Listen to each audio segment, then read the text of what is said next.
It's one of the most common phenomena in Tarkov. No matter if you go in with good gear or you find good gear, as soon as good gear is involved, gear fear comes in, meaning you are afraid to play said gear, which most of the time leads to it not being used and just gather dust in your stash until the wipe hits and it's gone anyway.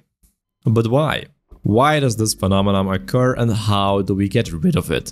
Well, the why is pretty simple. That gear is worth quite a bit, and the value is not necessarily measured in rubles as it varies from person to person. For some, it's the fact that they don't have access to said gear, so if they lose it, they don't have a second chance. For others, it's the time factor. You'd have to spend forever to be able to afford such a gear set again. That's where the value comes from. Now, of course, you can just say, yeah, but it's a way on wipe anyway, so why don't you just play it?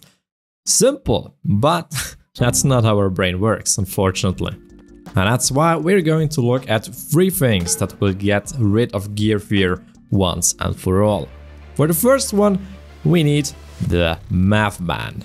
No, it's going to be very simple, don't worry about it. Let's look at a possible gear set that we could play. Let's say we play a trooper, a headset, a cheap AK, a rig with magazines, a backpack, some nades, and the rest is inside a pouch. Now this gear set costs us 235,000 rubles, and let's just assume that this is our default gear. So we hop into raid, play as usual, and let's say at the end this is the result. Now let's say that this loot is approximately a default rate for us. So we get on average about 400,000 ruble out of a raid if we survive. That means that we pay 235,000 rubles for our gear and get 400,000 on average if we survive, of course. But now we have to include the survival rate, otherwise the whole thing doesn't make a lot of sense, right? And for that we have to include a little bit of math, but don't worry, it's going to be very simple and we go through it step by step. And for that we need this formula right here. It's the survival rate times the average loot that we make minus the inverted survival rate times the cost of our gear. Is your head smoking yet?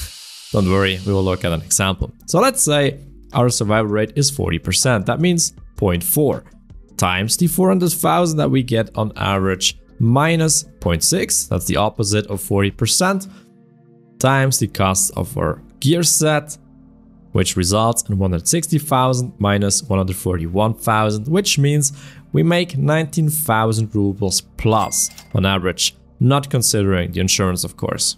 But if we had a survival rate of 30%, suddenly we are in the negatives. Now this formula is not perfect, but it gives you a starting point. But why is that important? If you make a profit on average by just playing normally, you play much more relaxed. Now this is gonna improve your gameplay by a lot, because no matter what, you know at the end of the day you are going to make a profit. But if the opposite is the case, so if you lose money on average, you start to tense up and it's not gonna benefit your gameplay. You're gonna start playing worse. You start being afraid of losing money, you start being afraid of dying. And we all know when you play so nervous, it doesn't get any better. Because for example, when you play Rainbow Six or Apex Legends or Valorant or whatever, you're not afraid of dying, right? Unless of course it's in a clutch situation, but otherwise you play your best and don't worry about your gear. Because the more you worry about something, the worse you're gonna perform. Now what does all of this mean for us? If you lose money on average and the gear you play is simply too expensive. So the first big tip would be generally play gear that sustains itself. This way you can play normally and you're able to finance it. If on top you make profit, then you can spend that in your hideout or whatever. Of course, everybody has a bad day from time to time, especially in Tarkov. But on average, you should at least stay on the same level.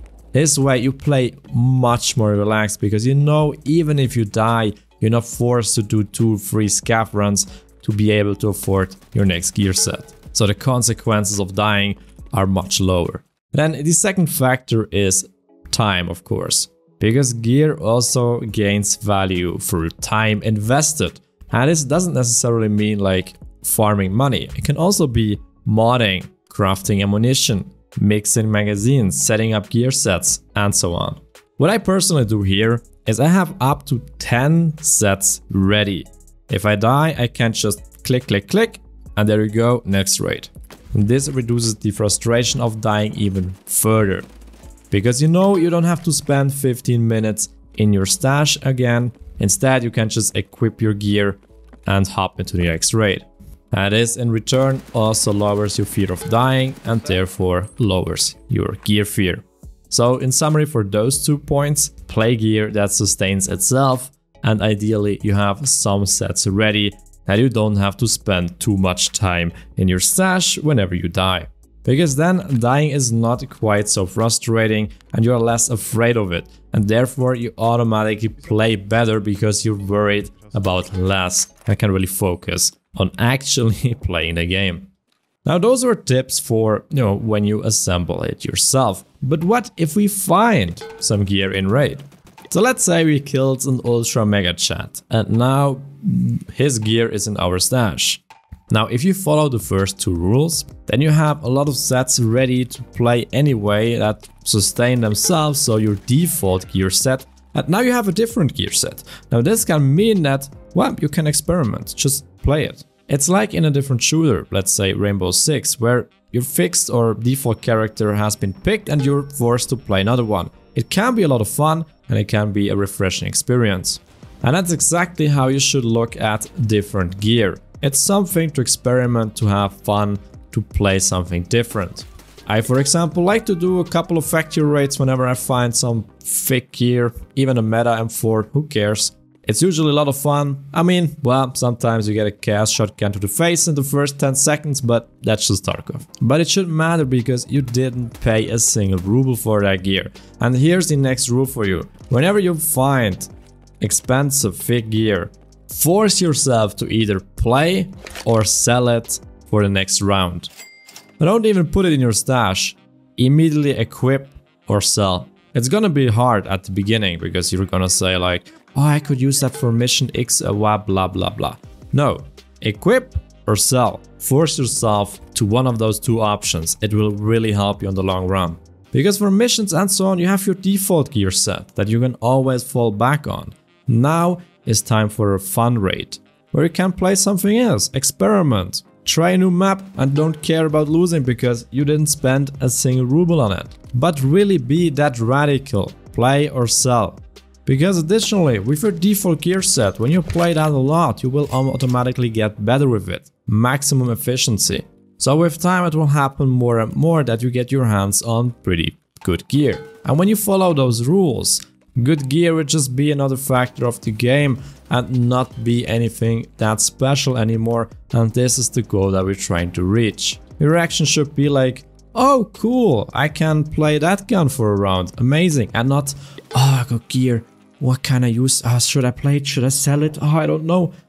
So the goal is to be way more relaxed on this situation because we know we were gonna make money over default gear set, we don't have to worry about it. We have a lot of gear sets already, we don't have to worry about losing it. And this is what we're trying to achieve. So again, once more, play gear that sustains itself, have a couple of gear sets ready, your default gear set that you can always fall back on. And if you find some gear from other players, play or sell. Really be that radical. Try it a week, 2, and you will see you will be way more relaxed in raid. Then as always, I hope this video was helpful. If so, don't forget to thumbs up as it really helps the channel. Let me know how it worked in the comment section down below. Subscribe for more and I'll see you all in the next video. Take care.